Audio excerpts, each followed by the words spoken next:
দিদি এগুলো এরা কি করছে? কি বলে আর কি করে নিজেরাই জানে না। মানেটা কি? ওদের পাগলে কিনা বলে, ছাগলে কিনা খয়। তাহলে তুমি দিদি এই মেয়েটার গানটা কি শুনেছো? এগুলো আমরা সমস্ত শুনেছি। তাহলে আমার সাথে এই মেয়েটির গানটি আরেকবার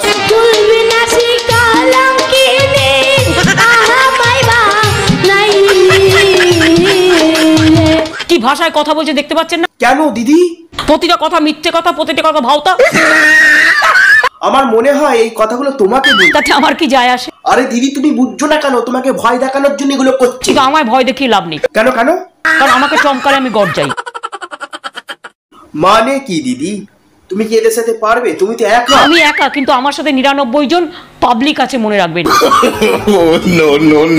দিদি আমার বাড়ির চারিপাশে এই মেয়েটির গান শোনা যায়, কি করে বাঁচবো? ধরুন যদি সবাইকে ইনজেকশনটা দিয়ে দেওয়া যেত, তাহলে কিন্তু এটা থেকে আমরা অনেকটাই বেঁচে যেতাম।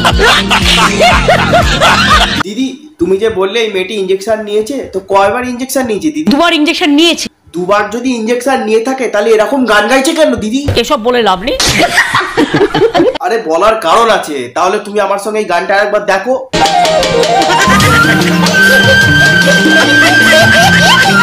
গানটা শুনলে এবার বলো কোনটা রাইট আর কোনটা রং। কোনটা রাইট কোনটা রং সেটাও আমরা জানি না। চলে এক কাম কর, 200 रुपए दे और 50 रुपए काट ओवर एक्टिंग के वजह। তুমি কি বলতে চাইছো দিদি? ভালোটা দিয়েই চিন্তা করি আমরা ফার্স্ট।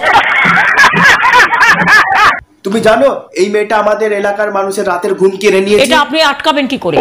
এক হচ্ছে যে পাবলিকের নিজের ইচ্ছে মতো, এটা তার গণতান্ত্রিক অধিকার। না দিদি, ওই গান শুনে আমাদের এলাকায় 20 জনের মতো মানুষ মারা গেছে। কেন 20 জনের ওপর মানুষ মারা যাবে? কে দায়ী? আরে তার জন্য তো এই মেয়েটাই দায়ী। ওটা একটা জঘন্য, নগণ্য, সংকীর্ণ, অসৌজন্যমূলক একটি দল। দিওয়ালি কে ফুলঝড়ি। হ্যাঁ দিদি আমারও তাই মনে হচ্ছে। তবে এই বছর এগুলো বেশি হচ্ছে। এই বছরটা আগে থেকেই নজরে রাখা উচিত ছিল, এই বছরটাকে প্রিকশন নেওয়া উচিত। তাহলে দিদি তোমার লোকেরা কেন অ্যাকশন নেয়নি? সেখানে তো এই মেয়েটি 7-8 মাস ছিল। আমাদের এখানে 7-8 মাস ছিল না। আরে বাবা বলছি ছিল, না হলে চোখের নিচে কাঁদতে কাঁদতে এরকম ঘা করে ফেলে। মজা আয়া। ততদিনে কেন অ্যাকশন নেওয়া হয়? আরে বাবা আমি তো তাই বলছি। আমি কিন্তু খুব অসুস্থ, আমার জীবন বাজি রেখে তোমার সাথে কথা বলছি। আপনি আপনার শরীরটাকে বাজি রেখে আপনি আমার সাথে কথা বলছেন। কেন দিদি? চিন্তা করার কোনো কারণ নেই। তাহলে আমি কি ভালো হয়ে যাব? আপনারা হোম আইসোলেশনে আছেন, ভালো হয়ে যাবেন। এসব কি বলছো দিদি?